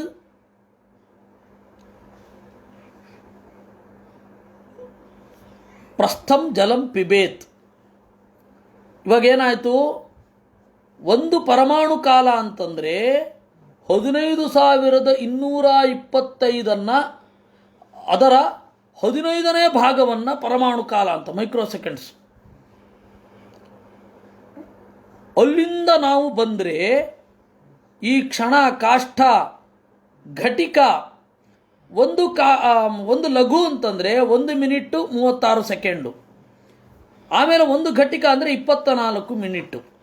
2 ಘಳಿಗೆ 1 ಮುಹೂರ್ತ ಅಂದರೆ 48 ನಿಮಿಷ. ಇಲ್ಲಿ ತನಕ ಲೆಕ್ಕ ನಮಗೆ, ಇಲ್ಲಿಂದ ಸ್ಥೂಲವಾಗಿ ಲೆಕ್ಕ ನಾವು ಶುರು ಮಾಡೋದು. ಸರಿ, ಇದನ್ನು ಹೆಂಗಪ್ಪ ಕಂಡುಹಿಡಿಯೋದು? ಮೊದಲು ಹೆಂಗೆ ಕಂಡುಹಿಡಿತಾ ಇದ್ರು? ಜಗತ್ತಿನ ಗಡಿಯಾರ ಹೇಗೆಲ್ಲ ಬಂತು, ಕಾಲವನ್ನೆಲ್ಲ ಹೇಗೆ ಕಂಡುಹಿಡಿಲಿಕ್ಕೆ ಶುರು ಮಾಡಿದ್ರು. ಅದಕ್ಕೆ ಹೇಳಿದ್ರು ದ್ವಾದಶಾರ್ಧ ಫಲೋನ್ಮಾನಂ, 12 ಅಂಗುಲ ಇರುವ ಒಂದು ಪಾತ್ರೆಯನ್ನು ತೆಗೆದುಕೊಳ್ಳೋದು. ಚತುರಂಗುಲೈಃ ಸ್ವರ್ಣಮಾಶೈಃ, ಅದಕ್ಕೆ ಅದೇ ಆದ ಒಂದು ಕಡ್ಡಿ ಹೇಳ್ತಾರೆ, ಸ್ವರ್ಣಮಾಶ ಅಂತ. ಅದು ಉದ್ದಿನ ಕಾಳು ಬೀಳುವಷ್ಟು, ಉದ್ದಿನ ಕಾಳು ನೆನೆಯುವಷ್ಟು ನೀರು ಅದು ಬೀಳೋ ಹಾಗಿರಬೇಕು. ಅಷ್ಟೇ ದಪ್ಪ ಇರಬೇಕು. ಅದು ಶಾಸ್ತ್ರಗಳು ಹೇಳುವಂತಹ ಅಗಲ ಇರಬೇಕು. ಅಲ್ಲಿಂದ ಒಂದು ಉದ್ದಿನ ಕಾಳು ನೆನೆಯುವಷ್ಟು ನೀರು ಕೆಳಗಡೆ ಬೀಳಬೇಕು. ಅದು ಇಷ್ಟೇ ಹನಿ ಬೀಳೋ ಹಾಗೆ ವ್ಯವಸ್ಥೆ ಇರಬೇಕು. ಅದು ಒಂದು ಪ್ರಸ್ಥ. ಒಂದು ಪ್ರಸ್ಥ ಅಂತ ಹೇಳಿದ್ರೆ ಅದು ಬೇರೆ ಬೇರೆ ಇದಿರುತ್ತೆ. ಅದು ಏನು ಸಲಿಲ ಅಂದರೆ ಅದು ಮಂಜುಗಡ್ಡೆ ಇರಬಾರ್ದು, ನೀರು ದಪ್ಪ ಇರಬಾರ್ದು, ಆ ನೀರಿನ ದೋಷಗಳೆಲ್ಲ ಇರಬಾರ್ದು. ಯಾಕೆಂದರೆ ಅವಾಗ ಲೆಕ್ಕ ತಪ್ಪೋಗ್ಬಿಡುತ್ತೆ. ಒಂದು ಮುಹೂರ್ತ ಆಗಬೇಕಲ್ಲಿ. ನೀವು ಈಗ ಮರಳಿನದ್ದು ನೋಡಿರಬಹುದು. ಈ ಬಹಳ ಕೆಲವೊಂದು ಕಡೆ ಎಲ್ಲ ಅಂಗಡಿಯಲ್ಲಿ ಇಟ್ಟಿರ್ತಾರೆ. ನಡುವೆ ಚಿಕ್ಕದಾಗಿರುತ್ತೆ, ಆಚೆ ಈಚೆ ದೊಡ್ಡದಾಗಿರುತ್ತೆ. ಈ ಮರಳು ಪೂರ್ತಿ ಬಿದ್ದು ತುಂಬಿದ ಮೇಲೆ ಹೀಗೆ ತೆಗೆಸಿ ಇಡ್ತಾರೆ. ಅವಾಗ ಅದೇ ಗಡಿಯಾರ. ಈಗ ಬಿಡಿ, ಯಾವತ್ತೋ ಹಿಂಗೆ ಮಾಡ್ತಾರೆ. ಅವಾಗ ಅದೇ ಗಡಿಯಾರ. ಒಂದು ಸರ್ತಿ ಆಯಿತು, ಎರಡು ಸರ್ತಿ ಆಯಿತು ಅನ್ನೋದು, ಎರಡು ಮುಹೂರ್ತ ಆಯಿತು, ಒಂದು ಮುಹೂರ್ತ ಆಯಿತು. ಆ ಥರದ್ದು 32 33 ಮುಹೂರ್ತ ಆದರೆ ಒಂದು ದಿನ ಅಂತ ಲೆಕ್ಕ. 1 2 1 2 1 2 ಹೀಗೆ ತಿರುಗಿಸಿ ಇಡಬೇಕಾಗೋದು. ಅದು ನೀರಾದರೂ ಆಗಿರಬಹುದು, ಮರಳಾದರೂ ಆಗಿರಬಹುದು. ಅದರ ಮೇಲೆ ಮುಹೂರ್ತವನ್ನು ಲೆಕ್ಕ ಮಾಡಿ ಆ ಮುಹೂರ್ತ 32 ಆದರೆ ಒಂದು ದಿನ ಅಂತ. ಈ ತರಹದ ಚಿಂತನೆ ಅದನ್ನು ಆಚಾರ್ಯರು ಬಿಡಿಸ್ತಾರೆ. ಕಾಕಾಣಿಕಾ ಚತುಷ್ಕಂತು ವಿಂಶಾಂಶೇತ್ಯಭಿಧೀಯತೆ. ಕಾಕಾಣಿಕಾ ಅಂತಂದರೆ ಹಳೆ 3 ಪೈಸೆ. ಹಳೆ 3 ಪೈಸೆ ಯಾವ ದಪ್ಪದಲ್ಲಿ ಇತ್ತೋ ಆ ಥರದ್ದು 4 ಇಟ್ಟುಕೊಂಡು ಒಂದು ಆಳವಾದ ಹೋಲ್ ಇರಬೇಕು ಅದಕ್ಕೆ. ಕೃಷ್ಣಲೇ ತ್ಯಪಿತಂ ಬ್ರೂಯು ತೈಶ್ಚತುರ್ಭಿಸ್ತು ಮಾಶಕಂ. ಅದನ್ನು ಕೃಷ್ಣಲ ಅಂತ ಕೂಡ ಕರಿತಾ ಇದ್ರು. ಅದನ್ನು ಮಾಶಕ ಅಂತ. ಚತುರಂಗುಲ ದೀರ್ಘೇತು ಕೃತೆ ಮಾಶ ಚತುಷ್ಟಯೇ. ಅದು ಈ ರೀತಿ 4 ಅಂಗುಲ. ಈ ಸಣ್ಣ ತುದಿ ಇದೆಯಲ್ಲ, ಈ ರೀತಿ 4 ಅಂಗುಲ ಉದ್ದ ಇರಬೇಕು. ಯಾವತ್ ಸ್ಯಾತ್ ಪರಿಣಾಹೇನ ತಾವದ್ವಾರಂ ವಿಧೀಯತೆ. ಅತ್ತೂತು ಅಷ್ಟು ಇರಬೇಕು ಅಂತ. ಅದನ್ನು ನಾವು ಮಾಡಿ ತೋರಿಸಿದ್ರೆ ಗೊತ್ತಾಗೋದು ಇವತ್ತು. ಈಗ ಸ್ಫುಟವಾದ ಪರಿಕಲ್ಪನೆ ಪೂರ್ತಿ ಬಂದ್ಬಿಡಲ್ಲ. ಈ ಥರ ಮಾಡಿದ್ರೆ ಈ ಥರ ಆಗತ್ತೆ ಅಂತ ಹೇಳಿ ಬರಲ್ಲ. ಆದರೆ ಕಾಲವನ್ನು ಕ್ರಿಯೆಯ ಮಾಧ್ಯಮದಲ್ಲಿ ರೂಪಿಸ್ತಾರೆ. ಹೇಗೆ ಅದು ಅನ್ನೋದು ಮಾತ್ರ ಈಗ ಗುರುತಿಗೆ ಬರುತ್ತೆ. ಪ್ರಸ್ಥಸ್ಯ ನಾಡಿ ಪಾತ್ರಸ್ಯ ಷಟ್ಫಲಸ್ಯ ಶುಭೆ ಜಲೆ ಭಾರಾಧಿಕ್ಯೇ ನೋದಕೇನ ಕ್ಷಿಪ್ರಪೂರ್ತಿರ್ಭವಿಷ್ಯತಿ. ನೀರು ಭಾರ ಆಗಿರಬಾರ್ದು. ನೀರಿನಲ್ಲಿ ಓವರ್ ಇಟ್ಟಿದ್ರೆ ತಪ ತಪ ತಪ ತಪ ಬಿದ್ದೋಗ್ಬಿಡುತ್ತೆ. 20 ನಿಮಿಷದಲ್ಲಿ ಆಗೋದ್ರೆ ಏನು ಮಾಡ್ತೀರಾ? ಆಮೇಲೆ ಮಂಜು ಇರಬಾರ್ದು. ಅತಿಶೈತ್ಯೆ ಕಳಂಕೇಚ, ಏನೋ ಕಸ ಸೇರ್ಕೊಂಡಿರಬಾರ್ದು. ಅತಿಶೈತ್ಯ ಇತ್ತು ಅಂದರೆ ನಿಧಾನಕ್ಕೆ ಬೀಳುತ್ತೆ. ಕಳಂಕ ಇತ್ತು ಅಂತಂದ್ರೂ ನಿಧಾನಕ್ಕೆ ಬೀಳುತ್ತೆ. ಮಾಂದ್ಯೇ ನೈವತ್ತು ಪೂರಣಂ. ನೀವು ತೂತೆ ಕಡಿಮೆ ಮಾಡಿಬಿಟ್ಟಿದ್ರೆ 2 ಮುಹೂರ್ತ ಆಗೋ ಜಾಗದಲ್ಲಿ 1 ಮುಹೂರ್ತ ಅಂತ ಅನ್ಕೊಂಡ್ಬಿಡ್ತೀವಿ. ತಸ್ಮಾತ್ ವಸಂತ ಕಾಲೇ ಚ ಪ್ರಯಾಗಸ್ಥ ಉದಕೇನತು. ಅವಾಗೆಲ್ಲ ಹೇಗೆ ಲೆಕ್ಕ ಮಾಡ್ತಾ ಇದ್ರು ಅಂತಂದರೆ, ವಸಂತ ಕಾಲದಲ್ಲಿ ಅಂದರೆ ಬೇಸಿಗೆ ಕಾಲದಲ್ಲಿ ಪ್ರಯಾಗದ ನೀರನ್ನು ತಗೊಂಡು ಮಾಡ್ತಾ ಇದ್ರು. ಬದರಿ ಅಲ್ಲ, ಹರಿದ್ವಾರ ಅಲ್ಲ. ಪ್ರಯಾಗದ ನೀರು ಸಮಶೀತವಾಗಿ ಇರುತ್ತೆ, ತೀರಾ ಶೀತ ಇರಲ್ಲ. ಆಮೇಲೆ ಅದನ್ನು ಮಾಡಿಸುವವರ ಲೆಕ್ಕ ಸ್ವಲ್ಪನೂ ತಪ್ಪಬಾರದು. ಎಷ್ಟು ತೂತಿರಬೇಕು ಅಷ್ಟೇ ತೂತಿರಬೇಕು. ಬಹಳ ಮಜಾ. ಇವತ್ತು ಕೇಳಲಿಕ್ಕೆ ಹೀಗೆ ಅಂತ ಅನ್ಸುತ್ತೆ. ಅವತ್ತು ಸಣ್ಣ ಸಣ್ಣ ವ್ಯತ್ಯಾಸ ಆಗಿದ್ದರಿಂದ ಮುಹೂರ್ತ ವ್ಯತ್ಯಾಸ ಆಗಿ ಬಹಳ ಅವ್ಯವಸ್ಥೆ ಆಗಿದ್ದೂ ಇದೆ. ಭಾಸ್ಕರಾಚಾರ್ಯರು ತಾವೇ ತಮ್ಮ ಮಗಳ ಮದುವೆ ಮುಹೂರ್ತದ ಲೆಕ್ಕ ಇಟ್ಟು ಆ ಮುಹೂರ್ತದಲ್ಲಿ ಸ್ವಲ್ಪ ಇವಳೇನೋ ಸ್ವಲ್ಪ ಅಡ್ಡ ಮಾಡಿಯೋ ಏನೋ ಮಾಡಿ ಇವಳು ಚೇಷ್ಟೆಯಿಂದ ಮಗಳು ಮುಹೂರ್ತ ತಪ್ಪಾಗಿ ಮದುವೆ ಮಂಟಪದಲ್ಲೇ ಅವನು ಸತ್ತೋದ. ಇಲ್ಲ ಅವಳು ಮಾಡಿದ್ಲು ಅಂತ ಅದೇ ಏನೋ ಸಿಕ್ಕಿ ಹಾಕಿ ಕಡೆಗೆ ಈ ಮಗಳಿಗೆ ಮದುವೆಯ ಭಾಗ್ಯ ಇಲ್ಲ ಅಂತ ಹೇಳಿ ಲೀಲಾವತಿ ಅಂತ ಒಂದು ಗ್ರಂಥ ಬರೆಸಿ ಅವಳಿಗೆ ಪಾಠ ಮಾಡಿದ್ರು. ಅವಳು ದೊಡ್ಡ ಗಣಿತಜ್ಞೆ. ಅವಳು ಗಣಿತದ ಗ್ರಂಥಗಳನ್ನು ಬೇಕಾದಷ್ಟು ಬರೆದಿದ್ದಾಳೆ. ಮತ್ತು ಈ ಗ್ರಂಥವನ್ನು ನಮ್ಮ ರಮೇಶ್ ಅವರು NAL ಇರುವ ರಮೇಶ್ ಗಮಕಿ ಅವರು ಇದನ್ನು ಮಾಡಬೇಕು ಅಂತ ಹೊರಟಿದ್ದರು. ಮಧ್ಯದಲ್ಲಿ ಸ್ವಲ್ಪ ಅಡೆತಡೆಗಳೆಲ್ಲ ಬಂತು. ಅವರು ಇದನ್ನು ಪೂರ್ತಿ ಎಕ್ಸ್ಪೆರಿಮೆಂಟ್ ಮಾಡಬೇಕು. ಆ ಲೋಹ ಎಷ್ಟು ದಪ್ಪ ಇರಬೇಕು, ಎಷ್ಟು ದಪ್ಪದ ಲೋಹಕ್ಕೆ ಯಾವ ಪರಿಭಾರವನ್ನು ಬೀಳಿಸಿ ಎಷ್ಟು ಉದ್ದ ತೂತು ಮಾಡಿರಬೇಕು, ಅದು ನೀರು ಹೇಗೆ ಬೀಳಬೇಕು ಇತ್ಯಾದಿಗಳನ್ನೆಲ್ಲ ಮಾಡ್ತೇವೆ ಅಂತ ಹೇಳಿದರು. ಅವರು ನಿಜವಾಗಿಯೂ ಮಾಡುವಂತಹ ಒಂದು ಇರಾದೆ ಇದೆ. ಅದಕ್ಕೆ ಬೇಕಾದ ಪ್ರಜ್ಞಾ ಸಂಪತ್ತಿಯನ್ನು ದೇವರು ಅವರಿಗೆ ಕೊಟ್ಟಿದ್ದಾನೆ. ಸ್ವಯಂ ವಿಜ್ಞಾನಿಗಳು ಅವರು ಅದನ್ನು ಮಾಡಿರ್ತಾರೆ. ಇದರ ಬಗ್ಗೆ ಬಹಳ ಚೈನಾ ದೇಶದವರ ಕಾಲದ ಪರಿಮಾಣ ಏನು, ಮತ್ತು ಬೇರೆ ಬೇರೆ ದೇಶದವರು ಹೇಗೆ ಹೇಗೆ ಗುರುತಿಸಿದ್ದಾರೆ, ಮತ್ತು ಈ ನಾವು ಇವತ್ತೆಲ್ಲ ಒಂದು ಲೆಕ್ಕವನ್ನು ಇಟ್ಕೊಂಡಿದ್ದೇವೆ, ಯಾವುದು ಕ್ಯಾಲೆಂಡರ್ ಲೆಕ್ಕ. ಅದಕ್ಕೆಲ್ಲ ಮೂಲ ಯಾವುದು ಅಂತೆಲ್ಲ ಅವರು ಬಹಳ ರಿಸರ್ಚ್ ಮಾಡಿದ್ದಾರೆ. ಮೊದಲು ಮಾಡಿದ್ರು, ಬೇಕಾದಷ್ಟು ಜನ ಬೇರೆ ಬೇರೆಯವರು ಮಾಡಿದ್ದಾರೆ. ಇವರು ಭಾಗವತ ತಾತ್ಪರ್ಯದಲ್ಲೇ ಹೇಳಿದ್ದನ್ನು ನಾನು ಮಾಡಬೇಕು ಅಂತ ಹೊರಟಿದ್ದಾರೆ. ಅದು ಆಗಿ ನೋಡುವಂತಾಗಲಿ ಅಂತ ದೇವರಲ್ಲಿ ನಾವು ಪ್ರಾರ್ಥನೆ ಮಾಡ್ಕೋಬೇಕು. ತಸ್ಮಾತ್ ವಸಂತಕಾಲೇ ಚ ಪ್ರಯಾಗಸ್ಯ ಉದಕೇನತು ನಾಡೀಶುದ್ಧಿ ಪರೀಕ್ಷಾ ಸ್ಯಾತ್ ಅನ್ಯಥಾ ನ ಸಮಂ ಭವೇತ್. ಕೆಲವೊಮ್ಮೆ ಇಷ್ಟಾದರೂ ಲೆಕ್ಕ ತಪ್ಪು ಬರುತ್ತೆ ಅಂತ ಹೇಳಿ ಬರಲ್ಲ. ಅದಕ್ಕೆ ನಾಡಿ ಶುದ್ಧಿಯನ್ನು ನೋಡ್ಕೊಳ್ಬೇಕು. ನಾಡಿ ಶುದ್ಧಿ ಅಂತಂದರೆ ಇಲ್ಲಿ ಅದು ಎರಡು ತರಹದ ನಾಡಿ ಶುದ್ಧಿ ಇದೆ.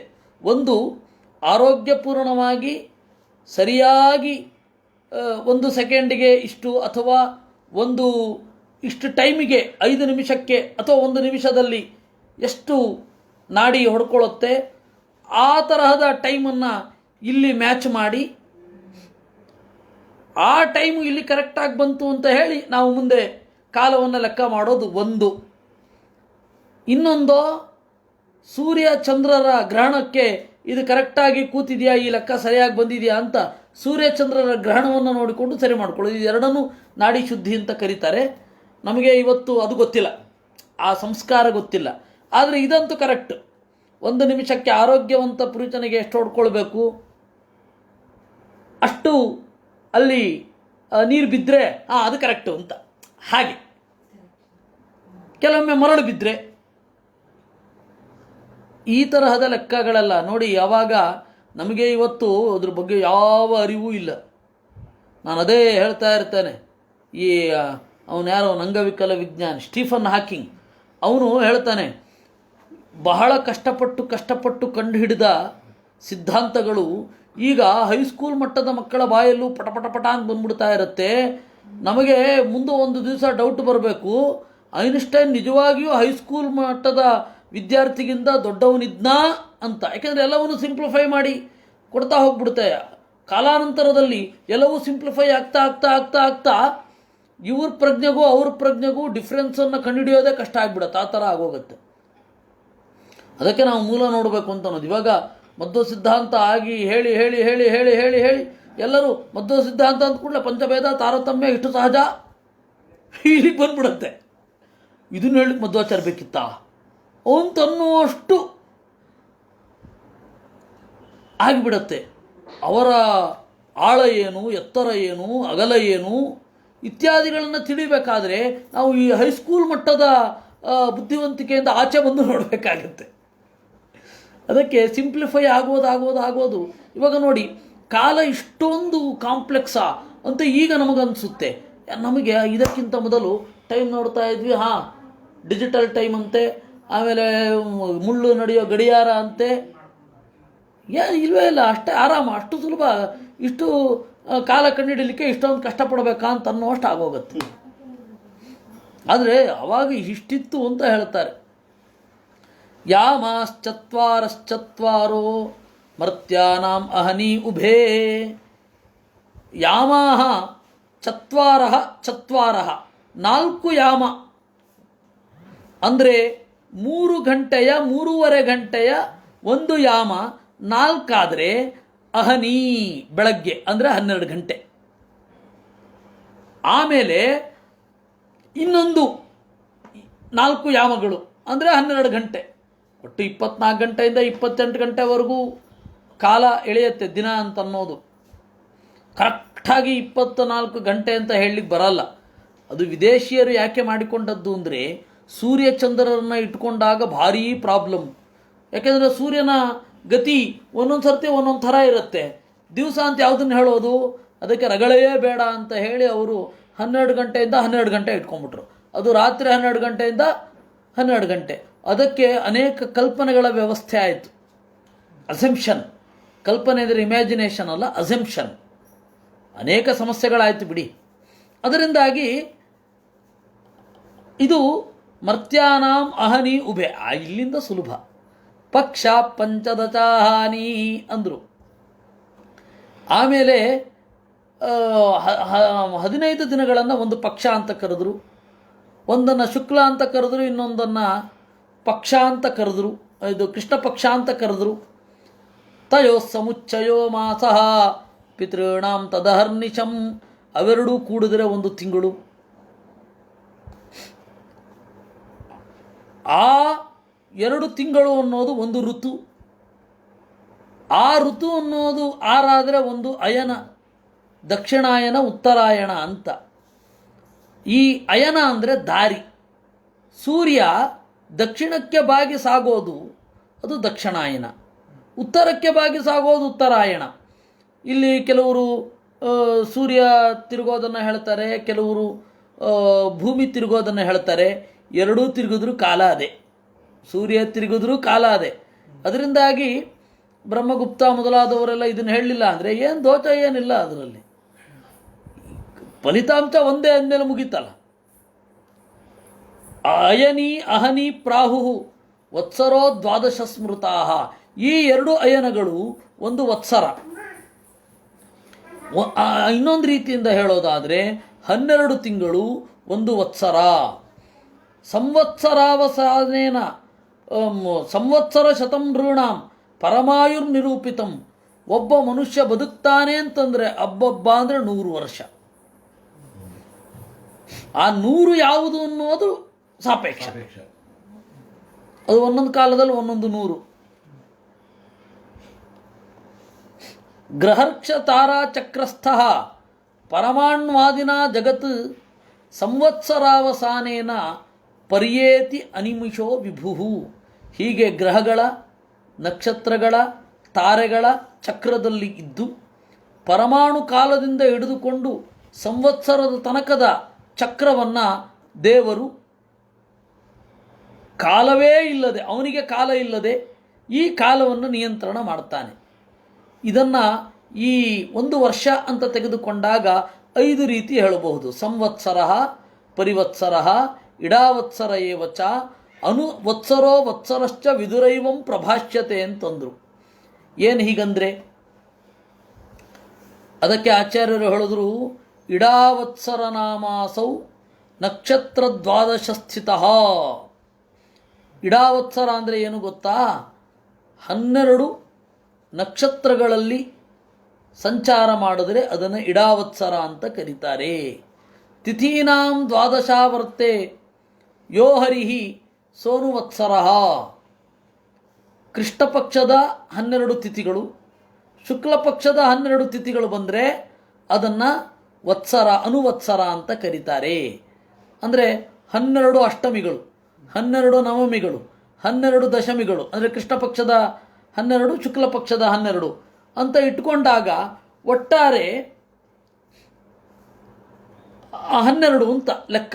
ಕೃಷ್ಣ ಪಕ್ಷದ ಒಟ್ಟಾರೆ 24 ಅಷ್ಟಮಿಗಳು ಬಂದರೆ, 24 ನವಮಿಗಳು ಬಂದರೆ ಈ ತರಹ ಒಂದು ವತ್ಸರ.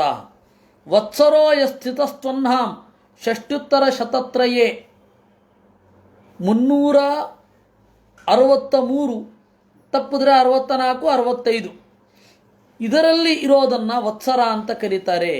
ಗುರ್ವಾವರ್ತ 12 ಯಸ್ತಸ್ಸ ಪರಿವತ್ಸರ.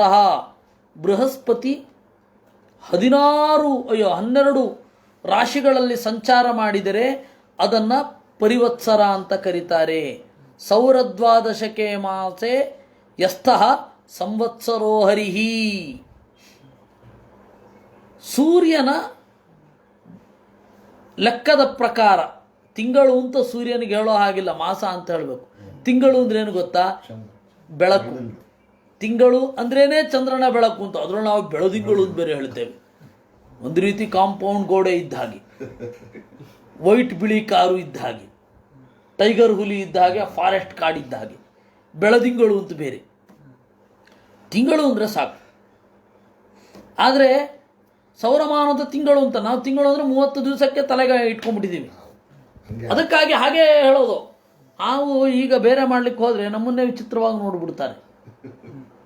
ಒಂದು ಸಣ್ಣದು ಮೃತಕ ಅಂದರೆ ಸತ್ತಾಗ ಆಗುವ ಮೈಲಿಗೆ, ಸೂತಕ ಅಂದರೆ ಹುಟ್ಟಿದಾಗ ಆಗುವ ಮೈಲಿಗೆ. ಈಗೇನಾಗೋಗಿದೆ, ಸೂತಕ ಅಂದ್ರೆ ಸತ್ತಾಗ ಆಗುವ ಮೈಲಿಗೆ ಅಂತ. ಸೂತಕದ ಛಾಯೆ ಎಲ್ಲ ಕಡೆ ಬಂದಿತ್ತು ಅಂತ ಈ ಕವಿಗಳು ಬರೀತಾರೆ. ಬಹಳ ಕಷ್ಟ. ಮೃತ ಶೌಚ, ಜಾತಾ ಶೌಚ, ಅವ್ರನ್ನು ವಿಚಿತ್ರ ಪ್ರಾಣಿ ಥರ ನೋಡ್ತಾರೆ. ಇದು ಏನು ಹೇಳ್ತಾ ಇದ್ದಾನೆ ಇವನು, ಇರಲಿ. ಅದರಿಂದ ಸೌರದ್ವಾದಶಕೆ ಮಾಸೆ ಯಸ್ತಃ ಸಂವತ್ಸರ, ಅವನು ಸಂವತ್ಸರ ಅಂತ ಕರೀತಾರೆ. ಏವಂತ ಕಾಲನಾಮ ಅಪಿ ಕಾಲಸ್ಥ ಪರಮೇಶ್ವರ ಇತಿ ಬ್ರಹ್ಮತರ್ಕೆ. ಹೀಗೆ 5 ತರಹದ ಕಾಲ ಇದೆ.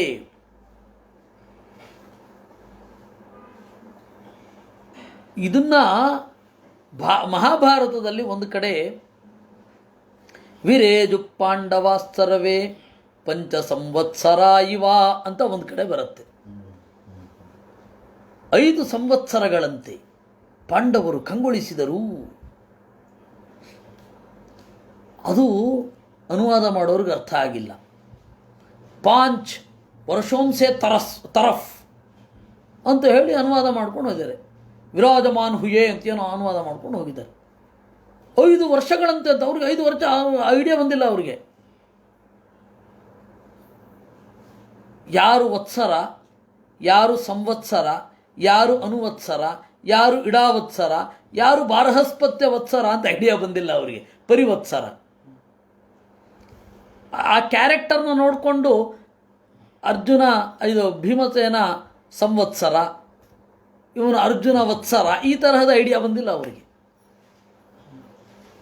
ಝೋಂತಸ್ಯ ಝೋಂತಹ ಅರ್ಥ ಆದರೆ ಹೀಗಾಗುತ್ತೆ. ಅದಕ್ಕೆ ಅದೇ ಅರ್ಥ, ಇನ್ನೇನು ಬೇಕಾಗೇ ಇಲ್ಲ. ಸರ್ವದಾ ದರ್ಶನಾತ್ತಸ್ಯ ನಿಮಿಷತ್ವಂ ವಿದುರ್ಬುಧಾ. ದೇವರು ಅನಿಮಿಷ. ಅನಿಮಿಷ ಅಂದರೆ ಕಣ್ರೆಪ್ಪೆ ಇಲ್ಲ ಅಂತ ಬಹಳ ಜನ ಅರ್ಥ ಮಾಡಿಬಿಟ್ಟಿದ್ದಾರೆ. ದೇವರು ಕಣ್ರೆಪ್ಪೆ ಇಲ್ಲ ಅಂತಲ್ಲ, ಅದು ದೇವರಿಗೆ ಆ ಕಾಲಕೃತವಾದ ವಿಕಾರ ಇಲ್ಲ ಅಂತ, ಕಣ್ರೆಪ್ಪೆ ಇಲ್ಲ ಅಂತ ಅರ್ಥ ಮಾಡಬಾರದು. ದೇವತೆಗಳಿಗೆ ಕಣ್ರೆಪ್ಪೆ ಇಲ್ಲ ಅಂತಂದರೆ ಕಣ್ಣು ಮಿಟುಕಿಸದೆ ನೋಡಬಲ್ಲರು ಅಂದರೆ ಕ್ಷಣ ಕ್ಷಣದ ಅರಿವು ಅವ್ರಿಗಿರುತ್ತೆ ಅಂತ ಅಷ್ಟೇ ಅರ್ಥ. ಸತತಂ ಗಮನಾದ್ವಾಪಿ ಕಾಲಸ್ಥಸ್ಯ ಮಹಾತ್ಮನಃ, ನಿರಂತರವಾಗಿ ಸಾಗುತ್ತಾ ಇರ್ತಾನೆ ಅಂತ ಅರ್ಥ. ಅದನ್ನೇ ಈ ಮೂಲದಲ್ಲಿ ಹೇಳಿದ್ದು. ಸಂವತ್ಸರ ಪರಿವತ್ಸರ ಇಡಾವತ್ಸರ ಏವಚ ಅನುವತ್ಸರೋ ವತ್ಸರಶ್ಚ ವಿದುರೈವಂ ಪ್ರಭಾಷ್ಯತೆ. ಯಸೃಜ್ಯ ಶಕ್ತಿ ಮರುದೋಚ್ಛ್ವಸಯನ್ ಸ್ವಶಕ್ತ್ಯ ಪುಂಸೋ ಭ್ರಮಾಯ ದಿವಿಧಾವತಿ ಭೂತಭೇದ ಕಾಲಾಕ್ಷಯ ಗುಣಮಯೀಂ ಕ್ರತುಭಿರ್ವಿತನ್ವನ್ ತಸ್ಮೈ ಬಲಿಂ ಹರಿತ ವತ್ಸರ ಪಂಚಕಾಯ. ಹೀಗೆ ಯಸೃಜ್ಯ ಶಕ್ತಿಂ, ದೇವರು ಸೃಷ್ಟಿ ಮಾಡುವ ಅದ್ಭುತ ಶಕ್ತಿಯನ್ನು ಈ ಕಾಲದ ಡಿಸೈನ್ ಮೂಲಕ ತೋರಿಸಿದ್ದಾನೆ. ಉರುದಾ ಉಚ್ಛ್ವಸಯನ್ ಸ್ವಶಕ್ತ್ಯ, ತನ್ನ ಶಕ್ತಿಯಿಂದ 5 ತರಹದ ಕಾಲವನ್ನು ಇಟ್ಟು, ಅಂದರೆ ಈ ಕಾಲ ನಡಿಬೇಕು ಅಂದರೆ ಈ ಕ್ರಿಯೆಗಳೆಲ್ಲ ಆಗಲೇಬೇಕಲ್ಲ. ಈ ಕಾಲದ ಬೇರೆ ಬೇರೆ ವಿಭಾಗ ಯಾಕೆ ಅಂದರೆ ಪುಂಸಃ ಅಭ್ರಮಾಯ, ಜೀವ ಮೈ ಮರೆಯಬಾರದು. ಕಾಲದ ಬದಲಾವಣೆ ಅವನಿಗೆ ತೋರ್ತಾ ಇರಬೇಕು. ಇದು ಎಂತಹ ಡೀಪ್ ಥಾಟ್ ಇದು. ದೇವರು ಕಾಲದ ವಿನ್ಯಾಸವನ್ನು ಯಾಕೆ ಮಾಡಿರೋದು ಅಂತಂದರೆ ಜೀವರು ಮರವೆಯಲ್ಲಿ ಕಳೆದು ಹೋಗಬಾರದು, ಅರಿವಿನವರಾಗಬೇಕು ಅಂತ.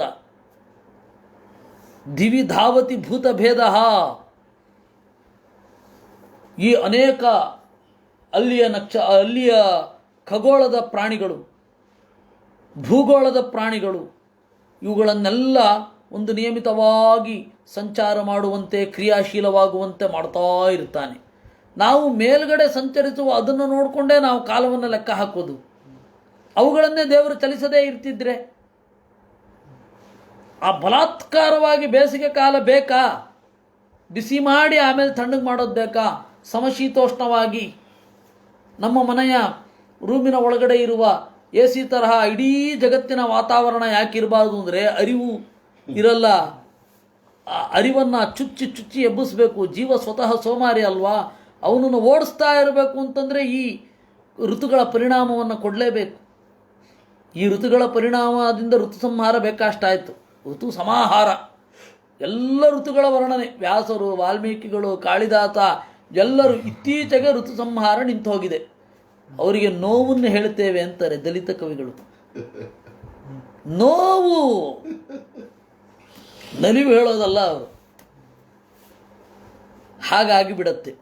ಅದರಿಂದಾಗಿ ಪುಂಸಃ ಅಭ್ರಮಾಯ ಧಿವಿಧಾವತಿ ಭೂತಭೇದ, ಜೀವರು ಮೈಮರೆಯಬಾರದು ಅಂತ ಹೇಳಿ ಈ ಭೂತಗಳು ಆಗಸದ ಮತ್ತು ನೆಲದ ಜೀವಿಗಳನ್ನು ದೇವರು ನಿರಂತರವಾಗಿ ಓಡಿಸ್ತಾ ಇರ್ತಾನೆ. ಆ ಹಕ್ಕಿಗಳು ಬಂತಾ, ಓ ಅಲ್ಲೆಲ್ಲೋ ಚಳಿಗಾಲ ಆಗಿರಬೇಕು, ಇಲ್ಲಿ ಬರ್ತಾ ಇವೆ. ಓ ಬೇಸಿಗೆ ಕಾಲ ಬಂತಾ, ಓ ಇಲ್ಲಿಯ ಹಕ್ಕಿಗಳು ಅಲ್ಲಿಗೆ ಹೋಗಿ ಆಯಿತು.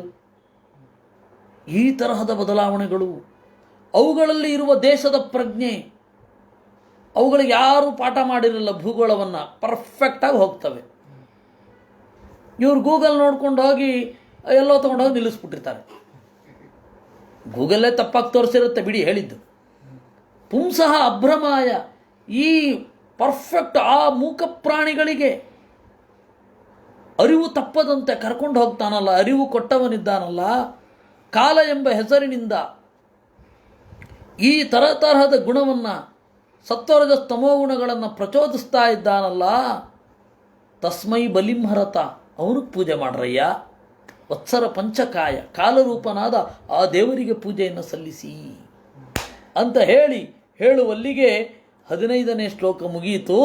ಆಮೇಲೆ ವಿದುರ ಪ್ರಶ್ನೆ ಮಾಡ್ತಾನೆ. ಅದೇನು ಅಂತ ಹೇಳಿ ನಾಳೆ ನೋಡೋಣ. ನಾಳೆ ಇದನ್ನು ಮುಂದುವರಿಸೋಣ. ಕೃಷ್ಣಾರ್ಪಣಮಸ್ತು.